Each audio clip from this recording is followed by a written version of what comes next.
Umabot sa 42.2 milyong halaga ng ilegal na droga ang nasabat ng mga pulis sa Iloilo City mula Enero hanggang Marso sa kasalukuyang taon, kasabay ng pagkakaaresto sa 211 suspect sa 170 anti-illegal drugs operation.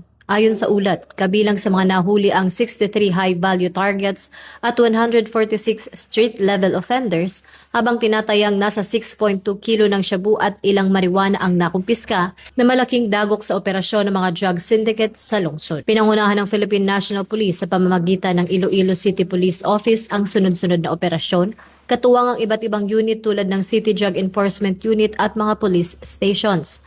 Bukod sa kampanya kontra droga, nakapagtala rin ang pulisya ng 97 na aresto laban sa mga wanted persons, kabilang ang most wanted. Ipinakita ng operasyon na ito ang pinaigting na aksyon ng PNP at ang mahalagang papel ng pakikipagtulungan ng komunidad sa pagpapanatili ng kaayusan at seguridad. Ako po si Patrol Woman Sari Bernales, nagbabalita para sa Police News Network. At ito ang bagong PNP para sa bagong Pilipinas, serbisyong mabilis, tapat at nararamdaman.